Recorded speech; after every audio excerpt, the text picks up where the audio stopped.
লেখিকা অনিন্দিতা গুহের অস্তিত্ব। গল্পটি যদি ভালো লাগে তাহলে প্লিজ একটা সাবস্ক্রাইব করে আমার পাশে থাকবেন এবং গল্পটি কেমন লাগলো একটা কমেন্ট করে জানাবেন। তাহলে শুরু করা যাক আজকের নিবেদন, অস্তিত্ব। শিবম ছোট থেকেই ভীষণ উজ্জ্বল ছাত্র। সকল পরীক্ষায় তার সাফল্য অনায়াস। নক্ষত্র খচিত তার সব পরীক্ষার ফলাফল। পড়াশোনার শেষে এই চাকরির মন্দা বাজারেও বড় কোম্পানিতে চাকরি পেতেও তাকে বিশেষ বেগ পেতে হয়নি। ছোট থেকেই তাকে কোনোদিন কোনো বিষয়ে ব্যর্থতার সম্মুখীন হতে হয়নি। মা বাবার একমাত্র সন্তান, বাবার আর্থিক অবস্থাও বেশ সচ্ছল। বনেদি বড়লোক পরিবার, তবে এত কিছুর পরেও শিবম বেশ মাটির সাথেই মিশে থাকে। স্বভাবগতভাবে সে একেবারেই উদ্ধত নয়, বরং কিছুটা অন্তর্মুখী। বন্ধু বান্ধব হাতে গোনা, তবে তাদের সাথে শিবমের সম্পর্ক খুবই আন্তরিক। মেকি বিষয়টা তার চরিত্রের সাথে একেবারেই বেমানান। জীবনের প্রায় ২৭টা বসন্ত পেরিয়ে গেছে, তবে শিবমের জীবনে প্রেম তো দূরের কথা, কোনো ভালো লাগা, আধুনিক ভাষায় যাকে বলে ক্রাশ, তাও আসেনি। এতদিন পড়াশোনা, কেরিয়ার এসবের মাঝে অন্য কিছু নিয়ে তেমন ভাববার সময়ও হয়নি। তবে রোম্যান্টিক সিনেমা, কবিতা, সাহিত্য এসবে তার বেশ রুচি ছিল। ডিডিএলজে, বীর জারা সে বহুবার দেখেছে, তবে এসব কল্পনার জগতে সীমিত ছিল। সেদিন অফিস থেকে ফিরে এসে দেখল তার পিসিমণি এসেছে। কখন এলে? দুপুরের দিকে। তোর সাথে তো আজকাল দেখাই হয় না। আজকাল কাজের খুব চাপ। তারপর বলো, তোমরা সবাই ভালো তো? লিলির কি খবর? আজকাল তো তেমন ফোনেও কথা হয় না। আরে তাই তো এলাম, লিলির বিয়ের কথা ভাবছি। তোর মায়ের সঙ্গে তাই আলোচনা করছিলাম। নিজেই সব ঠিক করে রেখেছে, এখন আমাদের জানালো। আমি বললাম, তোমার যখন পছন্দ আমাদের আপত্তি নেই। তাছাড়া দুজনেই জীবনে প্রতিষ্ঠিত। ছেলেটি দেখতে শুনতে মন্দ নয়, পরিবার বেশ ভালো। দিদি স্কুল টিচার, বাবা কয়েক বছর হলো মারা গেছেন, উনিও শিক্ষক ছিলেন। দিদির বিয়ে হয়ে গেছে, এখন ছেলেটির মা ছেলের বিয়ে নিয়ে উঠে পড়ে লেগেছেন। আমিও বললাম, লিলিও তো তোর থেকে 1 বছরের ছোট, বিয়ে যখন দিতেই হবে তখন আর দেরি করে লাভ নেই। কি বলিস শিবম? হ্যাঁ, যখন মিয়া বিবি রাজি তবে হয়ে যাক আর কি। আমরাও একটু আনন্দ করি। সে না হয় করবি, কিন্তু তুই কবে ছাদনাতলায় যাবি? ধুর পিসি, তুমি আবার আমাকে নিয়ে পড়লে। শিবমের মা বলে উঠলেন। পিসি ঠিকই তো বলছে, কত মেয়ে দেখলাম, সে দেখতেই চায় না, কাউকে পছন্দ নয়। কি আর বলবো বলো? এবার কি কুমোরপাড়া থেকে অর্ডার দিয়ে তোর পাত্রী বানিয়ে আনতে হবে, তবে যদি পছন্দ হয়? রিতম আর সৌরভ, তার 2 বন্ধুই তো প্রেম করছে। রিতমের বিয়ে নেক্সট ইয়ার। তো তোর কেউ থাকলে বল। ওহ মা, না থাকলে কি করব? শিবম একটু বিরক্ত হলো। আমি যাই পিসি, একটু ফ্রেশ হয়ে নি, এরপর লিলিকে ফোন করব। ব্যাটা ডুবে ডুবে জল খাচ্ছিল, আমি টেরটিও পেলাম না। সামনের ফাল্গুনে লিলির বিয়ের দিন স্থির হলো। সকাল থেকেই সবাই খুব ব্যস্ত। সন্ধ্যাবেলায় বিয়ের লগ্ন। বিয়ের সময় শিবম লিলির পিড়ি ধরে ঘোরাচ্ছে। নাপিত মজার ছড়া কাটছে, সবাই হাসছে। এমন সময় ভিড়ের মধ্যে শিবমের চোখ গিয়ে পড়ল হলুদ শাড়ি পরা একটি মেয়ের দিকে। শুভ দৃষ্টি হলো, মালা বদল হলো, কিন্তু শিবম মেয়েটির দিকে অপলকে তাকিয়ে রইল। বার কয়েক দুজনের দৃষ্টি বিনিময় হলো। মেয়েটি লাজুক মুখে চোখ নামিয়ে নিল। হঠাৎ পেছন থেকে কেউ ডাকল, অবন্তিকা। মেয়েটি পেছনে ঘুরে চলে গেল। তারপর থেকে শিবম তাকে খুঁজে বেড়াচ্ছে। মেয়েটি কে? বরযাত্রী না অন্য কেউ? জানতে হবে। জীবনে প্রথম তার কাউকে এত মনে ধরেছে। অবশেষে আবার দেখতে পেল সে এক কোণে চুপ করে দাঁড়িয়ে। শিবম একটা পেপারে লিখল, আমি শিবম, আপনি? 9330 এটা আমার phone number, call me please. সামনে বাড়ির বড়রা ছিল, তাই সামনে থেকে কথা বলতে লজ্জা পেল। শুধু সবার চোখের আড়ালে কাগজটা ওর হাতে দিয়ে দিল। মেয়েটি মুচকি হেসে সেটা নিয়েও নিল। আবার কেউ অবন্তিকা বলে ডাকতেই সে আবার ভিড়ে হারিয়ে গেল। শিবম লিলির বৌভাতের দিন অতি উৎসাহী ছিল। ভাবল সেদিন অবন্তিকার সাথে আবার দেখা হবে। তার ফোনের জন্য কত অপেক্ষা করেছে, কিন্তু কোনো ফোন আসেনি। একটুখানি সময় ফোন ছেড়ে গেলে মাকে বারবার জিজ্ঞেস করছে, মা আমার কোনো ফোন আসেনি তো? কিন্তু বৌভাতের দিন অবন্তিকার দেখা মেলেনি। শিবম কেমন যেন মনমরা হয়ে পড়ে। মেয়েটির প্রতি এক অমোঘ আকর্ষণে সে নিজেকে ভুলতে বসেছে আজকাল। কাজে মন নেই। যে ছেলে কখনো অফিস কামাই করে না, সে আজকাল ছুটি নিয়ে বাড়িতে গুম মেরে বসে থাকত। এভাবেই মাসখানেক কাটল। শিবমের মা ভাবলেন ছেলের শরীর হয়তো ভালো নেই, তাই রেস্ট নিচ্ছে। শিবমকে জিজ্ঞেস করলেন, কিন্তু সে কোনো উত্তর দিল না। একদিন মাঝরাতে শিবম অবন্তিকার চিন্তায় বিভোর। এমন সময় মোবাইলে একটা অচেনা নম্বর থেকে ফোন এলো। হ্যালো। বিপরীতে নারী কণ্ঠস্বর ভেসে এলো। আমি অবন্তিকা বলছি। শিবম যেন হাতে আকাশের চাঁদ পেল। বলুন। আমি কতদিন ধরে আপনার ফোনের অপেক্ষায় ছিলাম। অবন্তিকা বলল, আমি আসলে ভাবছিলাম ফোন করব কি করব না। সে যাই হোক, কোথায় থাকেন আপনি? ব্যান্টেল। আমি উত্তর কলকাতার ছেলে, এখন সেক্টর 5-এ চাকরি করি। তো আপনার কি করা হয়? আমি সবে MA কমপ্লিট করলাম। এবার কি করবেন? এবার ভাবছি নিজের একটা বুটিক করব। আমি ওটাই করতে চাই। খুব ভালো, নিজের যেটা ভালো লাগে সেটাই করবে। এমা, তুমি বলে ফেললাম, কিছু মনে করলেন? তুমি বলতে পারেন। তবে তো তুমিও তুমি বলো অবন্তিকা। সেদিন আর বেশি কথা হলো না। এরপর প্রায় রোজ মাঝরাতে ফোন আসতো অবন্তিকার। শিবম সকালে বা অন্য সময় ফোন করলে কেউ ফোন ধরত না। অবন্তিকাকে জিজ্ঞেস করলে সে বলতো যে সে ফ্যাশন ডিজাইনিংয়ের কোর্স করছে, তাই ব্যস্ত ছিল। এভাবেই চলতে থাকে। শিবম বারবার অবন্তিকাকে দেখা করতে বলে, কিন্তু কিছুতেই হয়ে ওঠে না। এভাবেই ওদের সম্পর্কের বয়স 3 মাসে গড়ালো। আজ শিবমের জীবনের সেই বহু প্রতীক্ষিত দিন। আজ সে অবন্তিকার সাথে জীবনে প্রথম দেখা করবে। বরং বলা ভালো, কোনো মেয়ের সাথে জীবনে প্রথম এভাবে দেখা করতে যাবে। অবন্তিকা কলকাতার রাস্তাঘাট বিশেষ চেনে না, তাই শিবম নিজেই ব্যান্ডেলে যাবে।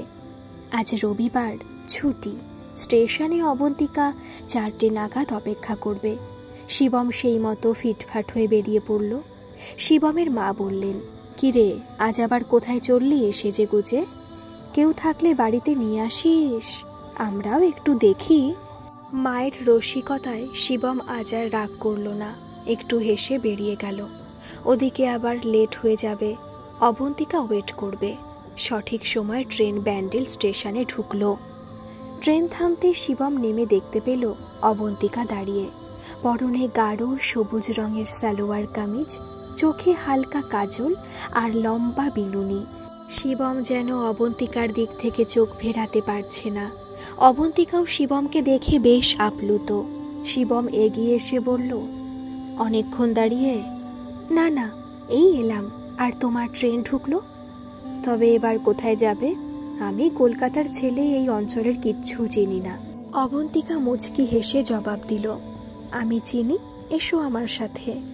স্টেশন থেকে বেরিয়ে দুজনে মিনিট 5 হেঁটে একটা বাঁধানো লেকের ধারে এসে বসল। লেকের চারদিক সবুজে ঘেরা, আর একটু ব্যবধানে সারি দিয়ে বাঁধানো বসার জায়গা। আরও অনেকে জোড়ায় বসেছিল। দুজনে একটু নিরিবিলি বেছে বসে পড়ল। পড়ন্ত বিকেলে সূর্যাস্তের আলোয় চারিদিকের পরিবেশ বেশ রোম্যান্টিক হয়ে উঠেছে। দুজনে চুপ, কিভাবে শুরু করবে বুঝতে পারছে না। দ্বিধা কাটিয়ে শিবম বলল, তোমার ফ্যাশন ডিজাইনিংয়ের ক্লাস কেমন চলছে? ভালোই। তো এরপর কি প্ল্যান? এরপর ওই একটা নিজস্ব বুটিক করব ভাবছি। বাবা চলে যাবার পর মা অনেক কষ্ট করে আমাকে বড় করেছেন। এখন মায়ের পাশে দাঁড়াতে চাই। শেষ বয়সটা যেন ভালো কাটুক, সারাটা জীবন তো চলেই গেছে, আমিও থাকবো তোমার মায়ের মানে মাসিমার পাশে। তোমার সব স্বপ্ন পূরণ এখন থেকে আমার দায়িত্ব। শিবম কথাগুলো বলে থামল। অবন্তিকা মুচকি হেসে বলল, আমি জানি। আচ্ছা শিবম, তোমার জীবনে আগে কেউ এসেছে? না, আসেনি। কেন? তোমার মতো কাউকে পাইনি অবন্তিকা। আর তোমার? অবন্তিকা একটু লাজুক মুখে বলল, ধুর, সারা জীবন পরিস্থিতির সাথে লড়তে লড়তে ওসব নিয়ে ভাবার সময়ই হয়নি। এবার শিবম একটু সাহস করে অবন্তিকাকে বলল, তোমার হাতটা একটু দেবে? অবন্তিকা হাত বাড়ালো। শিবম অবন্তিকার হাতটা নিজের হাতের মধ্যে নিয়ে বলল, এ কদিনে তুমি আমার সমস্ত জগৎ হয়ে উঠেছ, যেন মনে হয় আমি তোমাকে কত জন্ম চিনি। তুমি যে কখনো আমার জীবনে ছিলে না, এ আমি যেন ভাবতেই পারি না। সত্যি তাই, একদিনে শিবম অবন্তিকাকে পাগলের মতো ভালোবেসে ফেলেছে। শিবমের কথা শুনে অবন্তিকার চোখ ছলছল করে উঠল। অবন্তিকার এই অভিব্যক্তি শিবমের চোখ এড়ালো না। শিবম কিছু একটা বলতে যাবে, এই সময় একটা বাচ্চা ছেলে এসে বলল, ও কাকু, একটা ঘটি গরম নেবে? কি গো অবন্তিকা, ঘটি গরম খাবে? বাচ্চাটা এত করে বলছে, তখন নাও। দে তবে, কিন্তু একটা নয়, দুটো, আমরা দুজনে খাবো। ভালো করে বানাস। অবন্তিকা বলল, ঝাল নয় কিন্তু। শিবম বলল, হ্যাঁ, একটা ঝাল কম। ছেলেটি ঘটি গরম বানাতে লাগলো। শিবম ছেলেটিকে জিজ্ঞেস করলো, তুই স্কুলে যাস? হ্যাঁ, আজ তো রবিবার, তাই ছুটি। সকালবেলা স্কুলে যাই আর ফিরে ঘটি বেছি।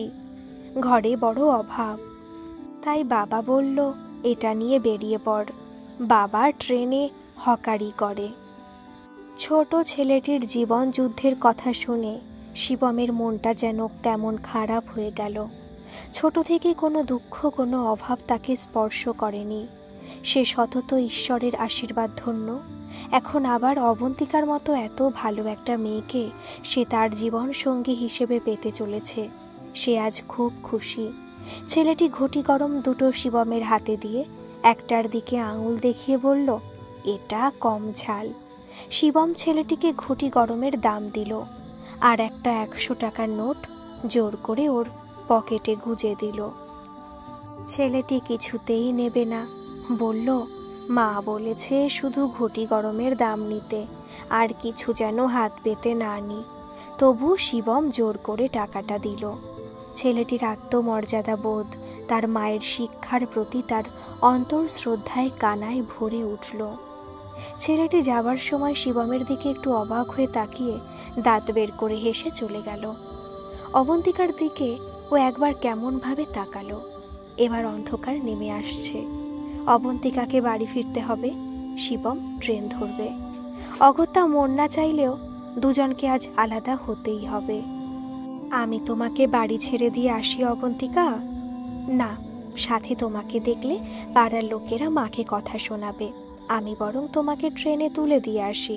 তাছাড়া এসব রাস্তা আমার চেনা, হামেশাই যাতায়াত করি, তোমার বরং চেনা নয়। শিবম আর আপত্তি করল না।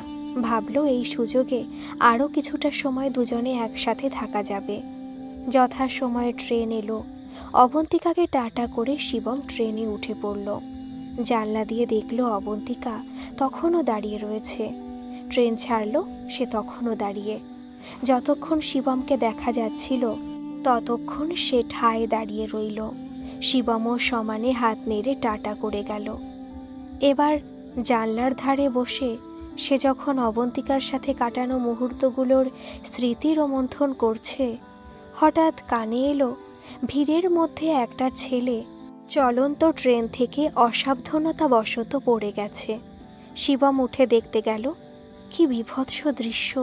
চারিদিক রক্তাক্ত, কিন্তু ছেলেটিকে দেখতে পেল না।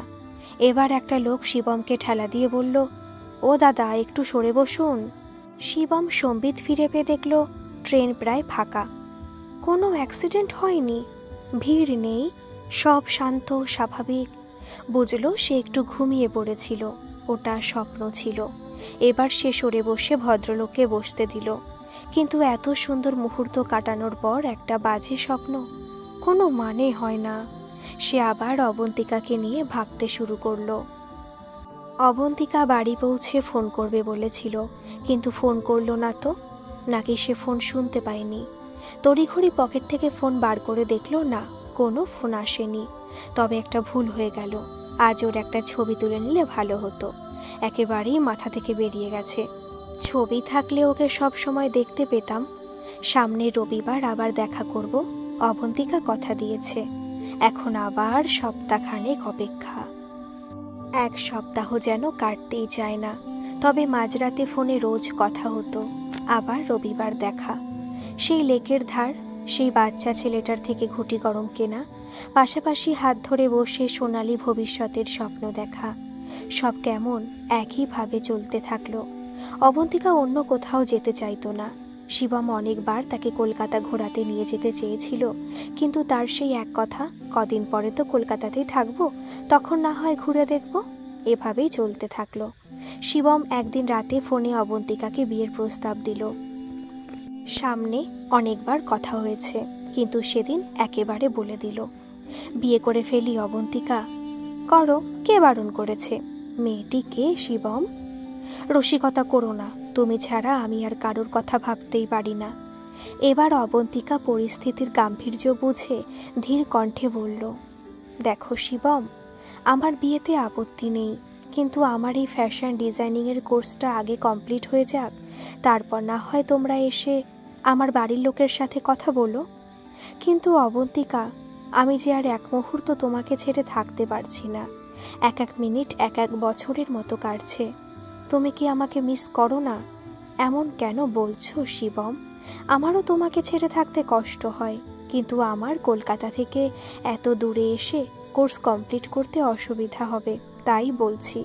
আর তো কয়েক মাস বাকি, এই কটা দিন একটা ধৈর্য ধরো।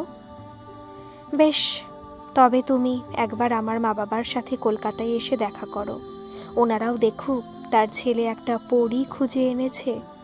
মা আমাকে সারাদিন রাগায়, বলে, শিবম, তোর পছন্দের মেয়ে ঈশ্বর সৃষ্টি করেননি। আমি তোমাকে বাড়িতে ইন্ট্রোডিউস করিয়ে একেবারে সবাইকে তাক লাগিয়ে দেব।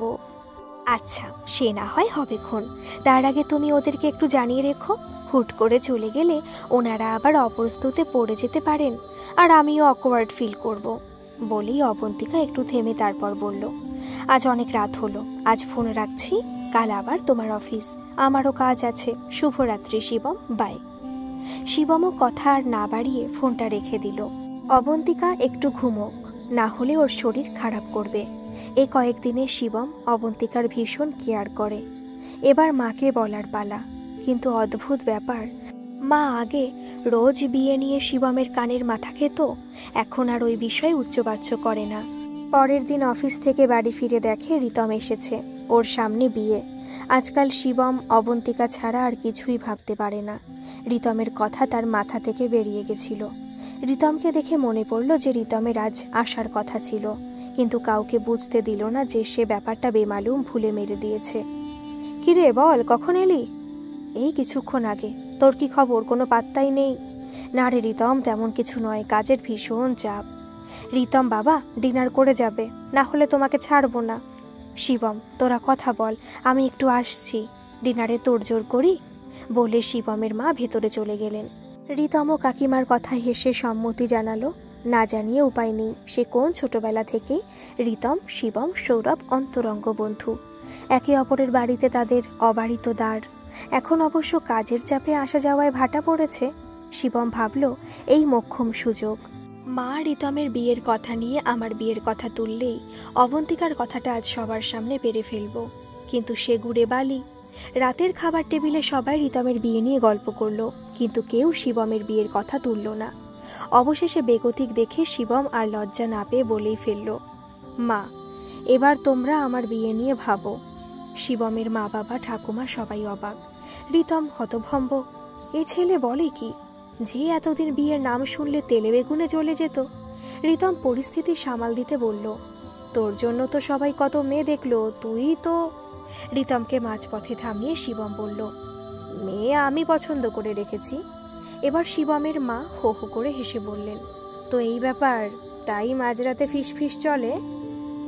রোববার ফুলবাবু সেজে বেরিয়ে যায়, আর আমি তো বলেই রেখেছি তোমার পছন্দ হলেই আমরা সানাই বাজিয়ে দেব। তবে নাম কি তার? অবন্তিকা। ঠাকুমা বললেন, বেশ নাম, কবে আনবি আমাদের বাড়িতে? নাকি আমরা গিয়ে মেয়ে দেখে ফাইনাল করে আসব? না না, ওকে নিয়ে আসবো, এখন বিয়ের দেরি আছে। ও একটা কোর্স করছে ফ্যাশন ডিজাইনিংয়ের, ওটা শেষ হলে বিয়ে করবে। আচ্ছা, তবে শুভস্য শীঘ্রম, কাল আন তবে। শিবমের মা কথাটি বলে শিবমের উত্তরের অপেক্ষায় তাকালেন। শিবম বলল, কাল হবে না, রবিবার আনবো। রিতম যাবার সময় আড়ালে ঠাট্টা করে বলল, তুই তবে এতদিন ডুবে ডুবে জল খাচ্ছিস, আমাদের জানাসনি পর্যন্ত? That's not fair. আরে না না, সব কিছু এমনভাবে ঘটলো আমি নিজেই বুঝে উঠতে পারছিলাম না। আজ আসলাম, এবার তোর অবন্তিকার সাথে আমাদের দেখা করাবি একদিন। একদম, চল এলাম আজ তবে। রিতমকে ছেড়ে এসে শিবম অবন্তিকাকে ফোন করলো, কিন্তু ফোনে পেল না। ভাবলো অবন্তিকা ফোন করবে বোধ হয়, রোজ করে, কিন্তু সেদিন কোনো ফোন এলো না। এরপর রাতে আর ফোন এলো না, রবিবার দেখা করাও হলো না। এদিকে শিবমের মা শিবমকে বারবার অবন্তিকার কথা জিজ্ঞেস করতে লাগলেন। শিবম কিছু বুঝতে পারছিল না, কেন অবন্তিকা তাকে এড়িয়ে যাচ্ছে। কি করবে এখন? কোথা থেকে অবন্তিকার খোঁজ পাবে? অনেক ভেবে মনে পড়ল তার পিস্তুত বোন লিলির কথা। যেমন ভাবা তেমন কাজ। তখন প্রায় রাত 11টা বাজে। হ্যালো লিলি, আমি শিবম বলছি। সে তো জানি, তোর নম্বর বল, এত রাতে এতদিন পর কি মনে করে মনে পড়লো? সব ঠিক আছে তো? শিবম আর কথা না বাড়িয়ে সোজাসুজি জিজ্ঞেস করলো, আচ্ছা তোর বিয়েতে অবন্তিকা নামে যে মেয়েটি এসেছিল তার ঠিকানাটা দিতে পারবি? অবন্তিকা? এই নামে তো কাউকে চিনি না। দাঁড়া, আমার বরকে জিজ্ঞেস করি, ওর চেনা হয়তো। পাশে লিলির বর ছিল। আচ্ছা, তুমি অবন্তিকা বলে কাউকে চেনো আমাদের বিয়েতে এসেছিল? শিবম শুনতে পেল লিলির বর বলছে, না, তিনি এমন কাউকে চেনেন না। অত লোকের মাঝে সবাইকে চেনা সম্ভব নয়, কার পরিচিত হিসেবে নিমন্ত্রিত বলা মুশকিল। শিবম সব শুনে ফোনটা কেটে দিল। অপর প্রান্তে লিলি জিজ্ঞেস করছিল, কেন, কি হয়েছে ইত্যাদি, কিন্তু শিবম আর উত্তর দেবার মতো মানসিক স্থিতিতে ছিল না। কি করবে ভেবে পেল না। রবিবার কিছু না ভেবে পেয়ে আবার সময় মতো লেকের ধারে গিয়ে বসল। বাচ্চা ছেলেটা এসে বলল, ঘটি গরম নেবে না কাকু? শিবম ওকে ফেরাতে পারল না। ছেলেটি দুটো বানিয়ে একটা দেখিয়ে বলল, ওটাতে ঝাল কম। শিবম হেসে বলল, দুটো বানালি কেন পাগল, রোজ তো দুটো নাও তাই। শিবম বিড়বিড় করে বলল, যার জন্য নি সেই আর নেই। যাক, বানিয়ে যখন ফেলেছিস দিয়ে দে। ছেলেটি কিছু বুঝল না, ঘুটি গরম বেঁচে চলে গেল। শিবম কিছু সময় বসে অবন্তিকার জন্য চোখের জল ফেলল। যে প্রাকৃতিক সৌন্দর্য তাকে একটা সময় মোহিত করেছিল, সেখানে বসেই তার আজ সব কিছুই বেরঙিন ফ্যাকাশে লাগছিল। নিজেকে আজ অভিশপ্ত মনে হচ্ছে। কেন অবন্তিকা, কেন কেন করলে আমার সাথে এমন? কেন আমার মন নিয়ে এভাবে খেললে? কেন? সমানে আকাশের দিকে তাকিয়ে সে আজ একই প্রশ্ন করতে থাকলো। রাতে ট্রেন ধরে বাড়ি ফিরে কিছু না খেয়ে শুয়ে পড়ল। বন্ধু বান্ধব, মা বাবা, সবাইকে সে এখন কি বলবে ভেবে পেল না। অবশেষে রিতমের কথা মনে পড়ল। রিতমকে শিবম ফোন করলো। কিরে রিতম, ব্যস্ত? না রে, বল, তারপর তোর অবন্তিকার কি খবর? অবন্তিকার নাম শুনতেই শিবমের গলা কান্নায় বুঝে এলো। রিতম সব বুঝতে পেরে বলল, আমাকে সব খুলে বলতে পারিস? শিবম আদ্যপান্ত সব ঘটনা খুলে বলল। রিতম অনেক ভেবে পড়ল, তুই হয়তো মেয়েটাকে ভুল বুঝছিস। আর কদিন দেখ, হয়তো নিজেই ফোন করবে। হতেও তো পারে ওর কোনো বিপদ হয়েছে বা কোনো কাজে ব্যস্ত হয়ে পড়েছে। আর কয়েকদিন দেখ। শিবম রিতমের কথা শুনে একটু আশ্বস্ত হলো। এবার অপেক্ষা করতে করতে দিন গড়ালো, মাস গড়ালো। এবার শিবম অধৈর্য হয়ে পড়ল। এবার রিতম সব শুনে বলল, তোর কাছে অবন্তিকার কোনো ছবি থাকলে দে। তুই বললি তো যে ওর বাড়ি স্টেশন থেকে বেশি দূর নয়। আমি আর তুই এই রবিবার ব্যান্ডেলে গিয়ে আশেপাশে ছবি দেখিয়ে খুঁজব। শিবম উৎসাহিত হয়ে বলল, ঠিক বলেছিস, এটা যে কেন আগে আমার মাথায় এলো না। রিতম বলল, কি করে আসবে? অবন্তিকা তোর সব কিছু সাথে করে নিয়ে গেছে, এমনকি বুদ্ধিটাও। ঠিক বলেছিস রে রিতম, অবন্তিকা আমার অস্তিত্বে মিশে আছে। যাক, তবে সামনে রবিবার দেখা হচ্ছে। রিতম সহমত জানালো। এবার শিবম অবন্তিকার একটা ছবি মোবাইলে খুঁজতে গিয়ে দেখল লেকের প্রাকৃতিক সৌন্দর্যের ছবি ছাড়া ফোনে আর কোনো ছবি নেই। এদিকে কদিন আগেও সে অবন্তিকার ছবি মোবাইলে খুলে কাঁদছিল। পাগলের মতো ফোনের গ্যালারি খুঁজল, কিন্তু পেল না। তবে কি অসাবধানতাবশত ছবি ডিলিট হয়ে গেল? হতেও পারে। এবার তবে উপায়? হঠাৎ লিলির কথা মনে পড়ল। ওর বিয়েতে ভিডিওতে অবন্তিকার ছবি থাকলেও থাকতে পারে। লিলি ওর বিয়ের সব ভিডিও ছবি শিবমকে পাঠিয়েছিল। শিবমের মা দেখতে চেয়েছিলেন। শিবমের হঠাৎ মনে পড়ে গেল। সে সঙ্গে সঙ্গে নিজের ল্যাপটপ খুলে লিলির বিয়ের সব ছবি ভিডিও খুঁটিয়ে দেখল। বারবার রিওয়াইন্ড পজ করে দেখল, বিশেষ করে শুভ দৃষ্টি মালা বদলের সময়, যখন সে অবন্তিকাকে প্রথম দেখেছিল। কিন্তু ভিডিওতে একবারও অবন্তিকাকে দেখা গেল না, ছবিতেও নেই। কি করবে না ভেবে পেয়ে রিতমকে ফোন করলো। দেখ রিতম, একটা সমস্যা হয়েছে। আবার কি হলো? অবন্তিকার ছবিগুলো ফোন থেকে কোনোভাবে ডিলিট হয়ে গেছে। তুই একটা জাতা শিবম, এত গুরুত্বপূর্ণ ছবি ডিলিট করে ফেললি। ধুর ছাতা, আমি ইচ্ছে করে করেছি নাকি? এবার বল কি করব? ঠিক আছে, আমরা রবিবার ব্যান্ডেলে গিয়ে খুঁজব। নামটা দিয়ে আশেপাশের লোকজনকে জিজ্ঞেস করব। তুই তো বললি ওর বাড়ি স্টেশন থেকে বেশি দূরে নয়। হ্যাঁ, অবন্তিকা তো তাই বলেছিল। আজ শুক্রবার, রবিবার গিয়ে দেখি ঠিক খুঁজে বার করব তোর অবন্তিকাকে। শিবম একটা দীর্ঘশ্বাস ফেলে বলল, আমি কি সত্যি খুঁজে পাবো আমার অবন্তিকাকে রিতম? পাবি রে, পাবি। তোর ভালোবাসা টানে সে তোর কাছে ফিরে আসবে, ঠিক আসতেই হবে। আজ অবন্তিকাকে খুঁজতে যাওয়ার দিন। শিবম ঠিক যে সময় অবন্তিকার সাথে দেখা করতে যেত, সে সময় রিতমকে সাথে নিয়ে ব্যান্ডেলের উদ্দেশ্যে রওনা দিল। শিবমকে আজ খুব টেনসড দেখাচ্ছে। রিতম হালকা চোখের পলক ফেলে শিবমের কাঁধে হাত দিয়ে বলল, চাপ নিস না, আমরা দুজনে ঠিক তোর অবন্তিকাকে খুঁজে বের করব। দেখি না কি হয়। শিবম জোর করে একটু মুচকি হাসার চেষ্টা করল, কিন্তু পারল না। তার চেহারায় বিষাদের ভাব স্পষ্ট। ব্যান্ডেল স্টেশনে ট্রেন পৌঁছতেই রিতমের হঠাৎ একটা কথা মনে পড়ল।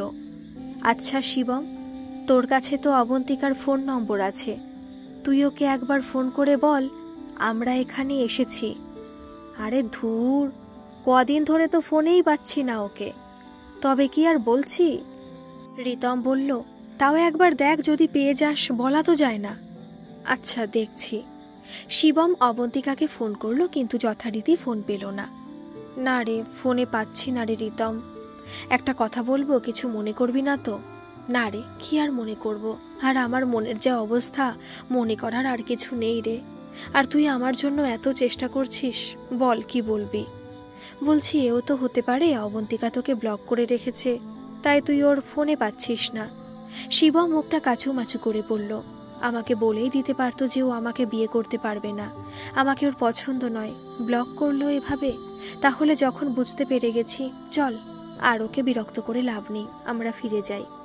সে তো ফিরবো, তুই ওর নম্বরটা আমাকে বল, আমি আমার ফোন থেকে ফোন করে দেখি অবন্তিকার ফোন পাই কিনা। তবে একদম শিওর হয়ে যাব রে ও তোকে ব্লক করেছে কিনা। শিবম এবার রিতমকে অবন্তিকার নম্বরটা বলতে লাগলো।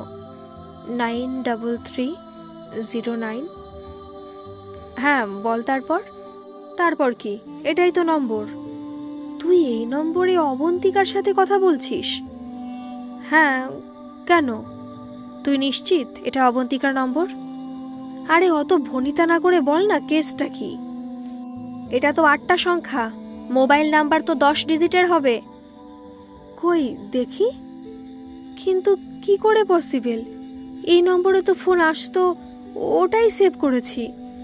রিতম আর কথা না বাড়িয়ে বলল, ছাড় এখন, বল ওর সাথে কোথায় দেখা করতিস? শিবম বলল, চল নিয়ে যাচ্ছি, লেকটা এখান থেকে বেশি দূর নয়, মিনিট 5 হাঁটা। শিবম রিতমকে নিয়ে লেকের ধারে পৌঁছলো। এবার ওখানেই আশেপাশে 2-1জনকে জিজ্ঞেস করলো অবন্তিকা নামে তারা কাউকে চেনে কিনা, কিন্তু কোনো সন্তোষজনক উত্তর পেল না।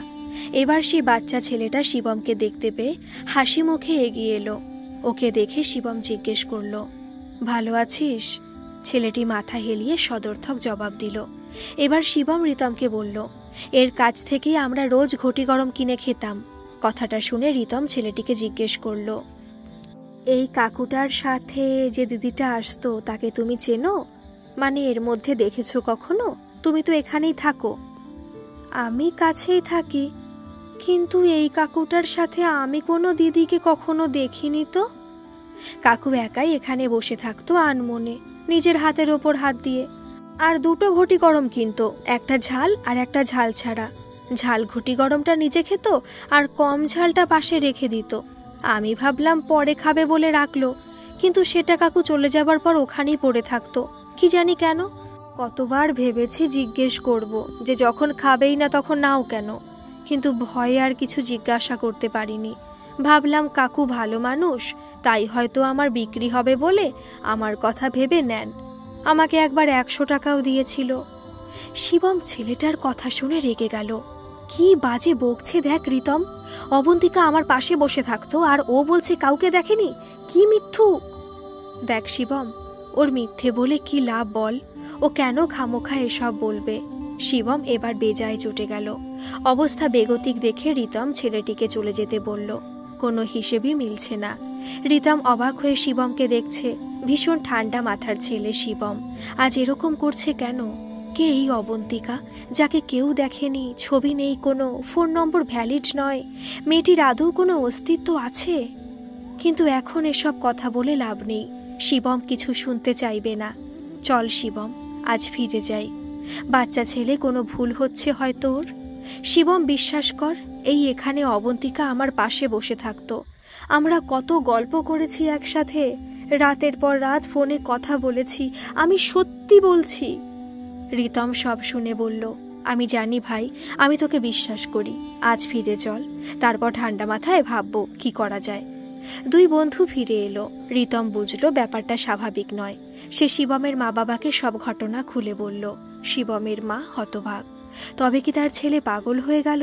ঠাকুমা বললেন ঝাড়ফুঁক করতে। নাতিকে নির্ঘাত পেট নিতে ধরেছে। রিতম বলল, এসব করবেন না, সৌরভ কাল ফিরছে, ওকে আগে সব জানাই, দেখি ও কি বলে। সৌরভ শিবম আর রিতমের খুব ভালো বন্ধু। বর্তমানে সে একজন নামজাদা সাইকিয়াট্রিস্ট। এতদিন কর্মসূত্রে বাইরে ছিল।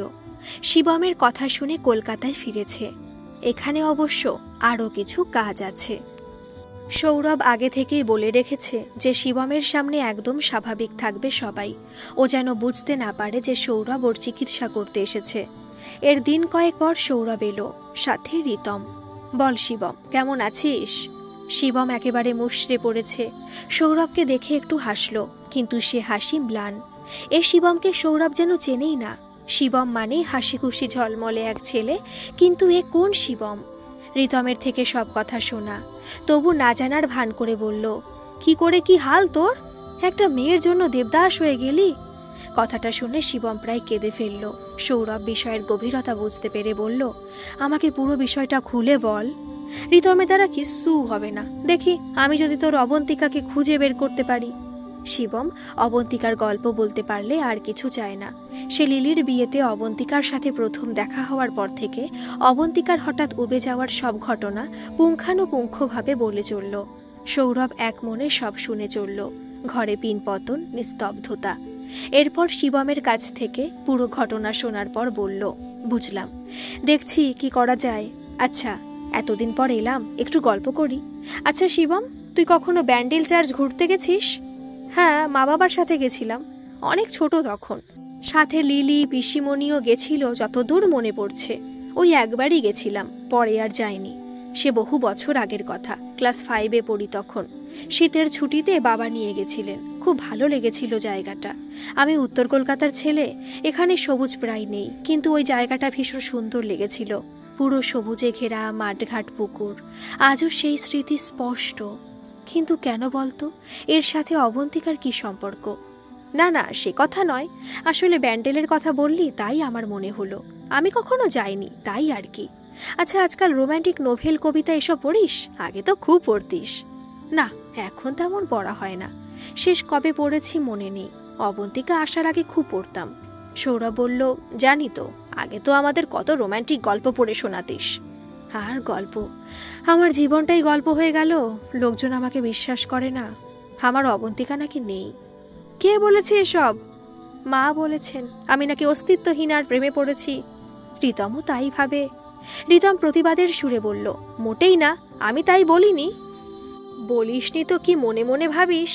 আমার কথার চেয়ে তোর কাছে ওই বাচ্চা ছেলেটার কথা বেশি বিশ্বাসযোগ্য। সৌরভ রীতিমতো চুপ করতে বলল। রিতম চুপ করে গেল। আজ উঠি শিবম, চল। রিতম, তোকে আজ ছেড়ে দিয়ে আসি, বাইক আনিসনি তো? না, চল। অন্যদিন শিবম ওর বন্ধুদের বাইরে গেট অবধি ছাড়তে আসে, কিন্তু সেদিন এলো না, বরং মাথা নিচু করে বসে রইল। সৌরভ ঘর থেকে বেরোতেই 6 জোড়া জিজ্ঞাসু চোখ তাকে অনুসরণ করল। শিবমের মা আর ধৈর্য ধরে রাখতে না পেরে জিজ্ঞেস করলেন, কি বুঝলি সৌরভ? আমার ছেলে কি তবে পাগল হয়ে গেল? ঠাকুমা পাশ থেকে ফুপিয়ে কেঁদে উঠল। এমন করবেন না। আর কাকিমা, আপনাকে বারবার বলছি শিবমের সামনে স্বাভাবিক ব্যবহার করতে। আর আপনি ওকে বলেছেন যে ও এক অস্তিত্বহীনার প্রেমে পড়েছে। এসব বলে ওর যন্ত্রণা আর বাড়াবেন না। এটা কমপ্লিট কেস অফ হ্যালুসিনেশন। ও মনে মনে একজন সঙ্গীর অভাব বোধ করত। সেই অভাব বোধ থেকেই ও অবন্তিকাকে কল্পনা করেছে। কোনো নোভেলে হয়তো নামটা পড়েছে, কোনো সিনেমায় দেখেছে। সেগুলোকে এক করে কল্প জগতে অবন্তিকার জন্ম হয়েছে, যে একেবারেই ওর মনের মতো। ঠাকুমা অত বোঝেন না। তিনি বললেন, তাই কবে থেকে বলছি ছেলের বিয়ে দাও, বউ আনো, কেউ শুনল না আমার কথা। শিবমের মা বললেন, ও যদি বিয়ে করতে না চায় আমি কি করব? কম মেয়ে তো দেখিনি ওর জন্য। সৌরভ বলল, ওর কাউকে পছন্দ হবে না। ওর কল্প জগতের চরিত্রের সাথে না মিললে ও কাউকে জীবনে গ্রহণ করবে না। তবে এখন উপায়?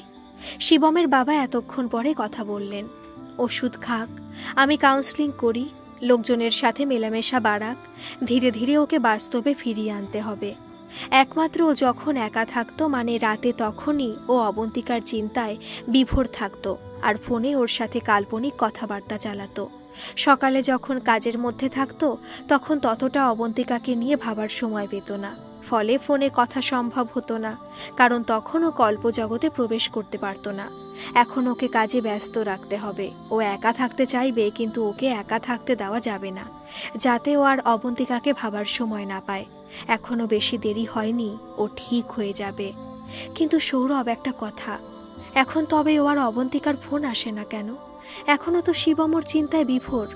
ঠিক বলেছিস রিতম, কিন্তু অবন্তিকা ওকে বিয়ে করতে চায় না এই একটা ধারণা বা ওকে হারানোর ভয়ে হয়তো আর ওকে সেভাবে কল্পনা করতে পারছে না।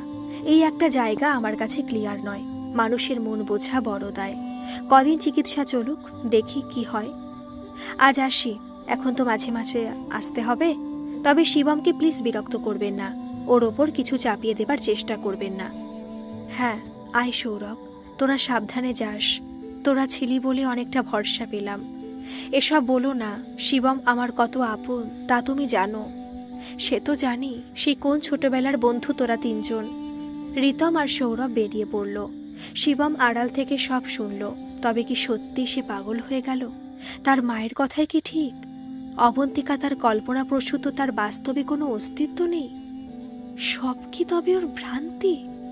কিন্তু মন কিছুতে বিশ্বাস করতে পারল না। পরের দিন সৌরভ আসতেই শিবম বলল, বল এবার আমাকে কি করতে হবে? আমি আগের দিন তোদের সব কথা শুনেছি। সৌরভ বলল, এতে চিন্তার কিছু নেই। আসলে আমরা শরীরের যত্ন নিই, কিন্তু মনের যত্ন নিই না। মনেরও অসুখ করে। শিবম এবার একটু ঠাট্টার ছলে বলল, তুই তবে আজ থেকে আমার মনের ডাক্তার। আমাকে সারিয়ে তোলা তোর দায়িত্ব। শিবম বিষয়টা সহজভাবে নেওয়ায় সৌরভেরও চিকিৎসা করতে সুবিধা হলো। এরপর শিবম চিকিৎসায় সর্বতোভাবে সাহায্য করল। নিয়ম করে ওষুধ খেলো, অনেকটা স্বাভাবিক জীবনে ফিরে আসার চেষ্টা করতে লাগলো। সবাই ভাবল শিবম অবন্তিকাকে ভুলে গেছে। এবার ওর বিয়ে দিতে সবাই উদ্যোগী হলো। শিবমও মায়ের মুখের দিকে চেয়ে বিয়েতে মত দিয়েছে। কিন্তু গভীর রাতে অবন্তিকার জন্য বালিশে মুখ গুজে সেই হৃদয় বিদারক কান্না কেউ শোনেনি। শিবম আর কাউকে অবন্তিকার কথা বলে নিজেকে হাসির খোরাক বানাতে চায়নি। সে জানে কেউ তার কথা বিশ্বাস করবে না। আজকাল সে নিজেকে নিজেই বিশ্বাস করতে পারে না। তবু দিন কাটে, অফিস, বাড়ি, আড্ডা, সবার 5টা সাধারণ দিনের মতো চলতে থাকে। সামনের মাসে রিতমের বিয়ে, সেই নিয়ে এখন সবাই ব্যস্ত। রিতমের হবু বউ দেবলীনা খুব মিষ্টি মেয়ে। 3 বছর ধরে ওদের মধ্যে সম্পর্ক ছিল। সৌরভ শিবমের সাথেও দেবলীনার বেশ বন্ধুত্বপূর্ণ সম্পর্ক। শিবম সবার সাথে আনন্দে মেতে উঠল। অন্তত বাইরে থেকে বোঝার উপায় নেই তার অন্তরে কি ঝড় বয়ে চলেছে। শিবমের পরিবার এখন বেশ আশ্বস্ত। তাদের ছেলের মাথা থেকে অবন্তিকার কল্পনার ভূত নেমেছে। বিয়ের দিন বন্ধুদের মধ্যে হাসি ঠাট্টা চলছে, কিন্তু একটি মেয়ের চোখ সবসময় শিবমের দিকে। মেয়েটি দেবোত্তমা, দেবলীনার ছোট বোন। সে আগেও রিতমের সাথে শিবমকে দেখেছে, তখন থেকেই একটা ভালো লাগার সূত্রপাত। তবে শিবম কখনো সেভাবে ভাবেনি। বিয়ের দিন দেবোত্তমা শিবমের সাথে 2-1বার কথা বলার চেষ্টা করল, কিন্তু শিবম টুকটাক কথা বলে এড়িয়ে গেল। রিতমের বিয়ের পর্ব মিটল। দেবোত্তমা আর কোনো উপায়ন্তর না দেখে দিদিকে নিজের মনের কথা বলল। দেবলীনা জানত শিবমের জন্য পাত্রী দেখাশোনা চলছে। রিতমই একদিন গল্প করতে করতে বলছিল। দেবলীনা সুযোগ বুঝে বলল, আচ্ছা রিতম, আমাদের দেবোত্তমাকে শিবমের পাশে কেমন লাগবে? কেন বলো তো? না, আসলে তোমার ছোট শালীর শিবমকে মনে ধরেছে। রিতম লাফিয়ে উঠে বলল, ও তাহলে এই ব্যাপার, দুজনকে ভালোই মানাবে। তুমি তাহলে একবার শিবমের সাথে কথা বলে দেখো না। ও তোমার বন্ধু, তোমার কথার গুরুত্ব দেবে। তারপর না হয় একে অপরকে পছন্দ হলে কথা এগোনো যাবে। রিতম দেখছি বলে চুপ করে গেল। শিবম যে কি করবে তা রিতমও ঠিক জানে না। কিছুদিন পর শিবমের সাথে দেখা। কি রে রিতম, বিয়ে করে তো একেবারে ডুমুরের ফুল হলি, আজকাল দেখাই মেলে না। আরে না না, তোর সাথে দেখা করব বলে ভাবছিলাম, একটা দরকার ছিল। কেন, কি দরকার? আচ্ছা শিবম, তোর দেবোত্তমা মানে আমার শালীকে কেমন লাগে? কেমন আবার লাগবে? এই কেমন অদ্ভুত প্রশ্ন। আসলে ও তোকে পছন্দ করে। শিবম কথাটা শুনে আকাশ থেকে পড়ল। বলল, দেখ, আমি সেভাবে ওকে কখনো দেখিনি। এখন থেকে দেখবি। আমাকে একটু টাইম দে, ভেবে দেখি, তারপর জানাবো। এই বলে শিবম বিষয়টা এড়িয়ে গেল। রিতম ভাবল শিবমকে বলে লাভ নেই, বরং কাকিমা মানে শিবমের মায়ের কানে কথাটা তুলি। যেমন ভাবা তেমন কাজ। শিবমের মাও দেবোত্তমার ছবি দেখে খুব খুশি হলেন। এবার শিবমকে রাজি করানোর পালা। রবিবার শিবমের মা শিবমের ঘরে এসে বসলেন। এই সময় উনি কাজে ব্যস্ত থাকেন। শিবম বুঝল মায়ের কিছু অভিসন্ধি রয়েছে, তাই নিজেই সোজাসুজি প্রশ্ন ছুড়ে দিল। বলো মা, কি বলবে? হ্যাঁ, তোর সাথে একটু কথা ছিল। বলছি, দেখ, আমার তো বয়স হচ্ছে। তোর ঠাকুমা কবে আছে কবে নেই, উনি ওনার নাত বউয়ের মুখটা দেখে যেতে চান। তুই আর আপত্তি করিস না। শিবম এবার বিরক্ত হয়ে বলল, আমার আপত্তি তোমরা শুনবে? যা ভালো বোঝো করো। ছেলের সায় পেয়ে বললেন, দেখ, দেবলীনার বোন খুব ভালো মেয়ে, তোকে পছন্দ করে। রিতম বলছিল। শিবম মাঝপথে মাকে থামিয়ে দিয়ে বলল, ও বুঝতে পেরেছি, সব ওর চাল। নিজে বিয়ে করেছে, এবার আমাকেও বিয়ে দিয়ে ছাড়বে, শান্তি দেবে না। মা, যা পারো করো, বলে শিবম ঘর থেকে বেরিয়ে গেল। শিবমের মা ভাবলেন, যখন না বলেনি তবে ছেলের পাত্রী পছন্দ।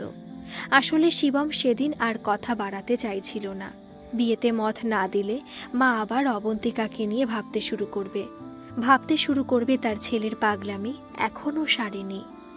শিবমের মা আর দেরি না করে রিতমকে ফোন করলেন। যত তাড়াতাড়ি ছেলের বিয়েটা সেরে ফেলা যায় ততই মঙ্গল। কখন আবার ওর মতিভ্রম হবে কে জানে। কথা হলো কিছুদিন পর দেবলীনার বাড়িতে শিবমের বাবা মা শিবমকে নিয়ে বিয়ের কথা বলতে যাবেন। সবকিছু ঠিকঠাক চলছে। শিবমের মা খুব খুশি। এর মধ্যে খবর এলো শিবমের মামা খুব অসুস্থ। শিবমের মা বললেন, আমি বর্ধমান যেতে পারবো না, তোর ঠাকুমাকে একা রেখে যাওয়া যাবে না। তুই বরং মামাকে গিয়ে একবার দেখে আয়, আমি পরে গিয়ে দেখা করব। আমার রাতের ব্যথাটাও খুব বেড়েছে, হাঁটতে অসুবিধা হচ্ছে। শিবম সম্মতি জানালো। আজকাল শিবম বিশেষ না করে না, অকারণ কথা বলতে ওর আর ভালো লাগে না। সে জানে তার মা শুনবে না। তাছাড়া অনেক দিন মামা বাড়ি যাওয়াও হয়নি। সে পরের দিন ভোরে বর্ধমানের উদ্দেশ্যে ট্রেন ধরল। ট্রেনে সেদিন খুব ভিড়, তবে শিবম বসার জায়গা পেয়ে মাথা নিচু করে একটু ঘুমিয়ে নিল। কিন্তু আবার সে অ্যাক্সিডেন্টের স্বপ্নটা দেখল যে একটি ছেলে চলন্ত ট্রেন থেকে পড়ে গেছে, চারিদিক রক্তাক্ত। কিন্তু আবার ছেলেটির মুখ দেখতে পেল না। সঙ্গে সঙ্গে ভয়ে ঘরমাক্ত হয়ে ঘুম ভেঙে গেল। ভয়ে সে আর ঘুমল না। ঘুম ভাঙাতে 1 কাপ চা খেলো। এদিকে সবুজ মাঠ ঘাট পেরিয়ে ট্রেন ছুটছে, কত হকার, কত যাত্রীর ভিড়। হঠাৎ একটু দূরে নজরে এলো এক ভদ্র মহিলা বসে, অবিকল অবন্তিকার মতো দেখতে। সেই লম্বা বিনুনি, উজ্জ্বল ফর্সা রং, আয়ত চোখ, তবে বয়স অনেক বেশি, 50-এর কোটায়। মুখে হালকা বলি রেখা, চোখে চশমা। শিবম ভাবল, আবার সে কোনো ভুল করছে না তো? এক দৃষ্টিতে তাকিয়ে থাকলো সেই মহিলার দিকে। তবে কি ইনি অবন্তিকার মা বা আত্মীয়? চেহারায় এত মিল, উচ্চতা গড়ন সব এক। কে ইনি? শিবমকে জানতেই হবে। এই সুযোগ আর হাতছাড়া করা যাবে না। সে সবার কাছে প্রমাণ করে দেবে অবন্তিকার অস্তিত্ব বাস্তব, কল্পনা নয়। ভদ্রমহিলা ট্রেন থেকে নামার জন্য উঠে দাঁড়ালেন। শিবমও সিট ছেড়ে উঠে পড়ল। বর্ধমান যাওয়ার কথা সে ভুলে গেল। ট্রেন থেকে নেমে ভদ্রমহিলা একটা রিক্সা নিলেন। শিবমও একটা রিক্সা নিয়ে মহিলাকে অনুসরণ করল। ভদ্রমহিলা একটা ছোট বাড়ির সামনে এসে থামলেন। রিক্সা ভাড়া মিটিয়ে ভেতরে চলে গেলেন। শিবম সেখানে নেমে দেখল বাড়িটির চারদিকে পাঁচিল ঘেরা, সামনে ছোট লোহার গেট, গেট পেরিয়ে ছোট্ট বাগান, ফুল গাছে ভর্তি, তারপর বাড়ির কাঠের প্রবেশদ্বার। আর কিছু বোঝার উপায় নেই। তবে ভদ্রমহিলা তালা খুলে ভেতরে ঢুকলেন। সম্ভবত তিনি একা থাকেন, অথবা এখন কেউ নেই, পরে আসতে পারে। সেদিন বসে কিছুক্ষণ অপেক্ষা করে শিবম ফিরে গেল। ভাবল কাল আবার আসবে। সেদিন ভেতরে যাবার সাহস হলো না। বাড়ি ফিরে হুলুস্থুল কাণ্ড। ঢুকতেই মা বলল, কি রে শিবম, মামার বাড়ি যাসনি? মামা ফোন করেছিল। আমি তো চিন্তা করে পাগল হয়ে যাচ্ছি। সেই কোন ভোরে বেরোলি? কোথায় ছিলিস এতক্ষণ? শিবম আগে থেকে ভেবে রেখেছিল যে সে কি বলবে বাড়ি ফিরে। ট্রেনে একজন পুরনো বন্ধুর সাথে দেখা হলো। জোর করে ওর বাড়ি নিয়ে গেল। আর তুই চলে গেলি? মামা বাড়ি গেলি না? মামাকে আমি ফোন করেছিলাম, মামা ভালো আছেন, তুমি চিন্তা করো না।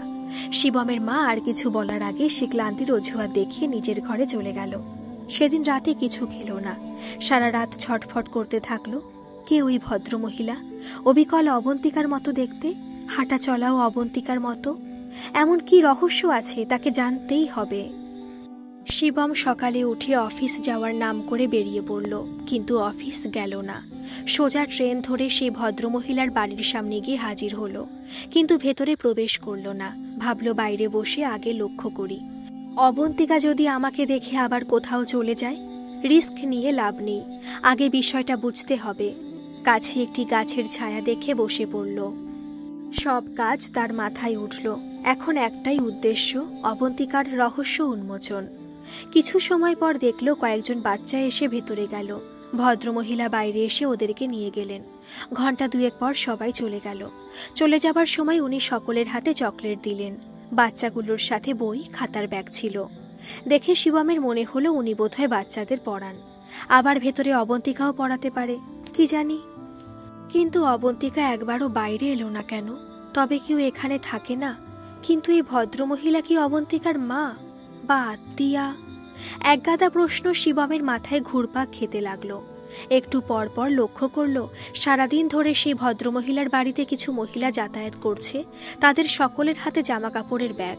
তবে কি উনি জামা কাপড় বিক্রি করেন? অবন্তিকা বলেছিল ও ফ্যাশন ডিজাইনিং করছে। তবে কি ও এসব করেছে এখানে এসে? কিছু বোঝার উপায় নেই বাইরে থেকে। ভেতরে গিয়ে দেখতে হবে একবার। শিবম দুরু দুরু বুকে লোহার ছোট গেট খুলে বাগান পেরিয়ে কাঠের সদর দরজার সামনে এসে দেখল দরজা হালকা করে ভেজানো। সে আলতো ধাক্কা দিতেই খুলে গেল। ধীরে ধীরে নিঃশব্দে ভেতরে ঢুকে দেখল ভদ্রমহিলা মেশিনে বসে টেলারিং করছেন। সারা ঘর জামা কাপড় পোশাকে সাজানো। বাড়িটা বেশি বড় নয়, একটা ঘর, রান্নাঘর, বাথরুম আর ছোট একটা ডাইনিং। সামনে থেকে দাঁড়িয়ে সবটা দেখা যাচ্ছে, কিন্তু ভেতরে তো কেউ নেই। ভদ্রমহিলার বয়স হলেও এখনো বেশ সুন্দরী। একদম অবন্তিকার মতো মাথায় এক ঢাল চুল। এনার অবশ্য চুলে সামান্য পাগিত্ব। বয়স আনুমানিক 50 বা 1-2 বছর কম হলেও হতে পারে। এখনকার মতো এইটুকুই থাক। অনেকে 1 ঘন্টার উপরে গল্প দিতে বারণ করে, কারণ স্বাভাবিক সবারই কাজ থাকে, পুরোটা শুনতে পারে না। বেশি দেরি করাবো না, আজকে সন্ধ্যা 7:30টায় এর দ্বিতীয় এবং শেষ পর্ব আমি আপলোড করব। প্লিজ একটু ধৈর্য ধরে থাকুন, আর গল্পটা কেমন লাগছে কমেন্ট করে কিন্তু অবশ্যই জানাবেন। ধন্যবাদ।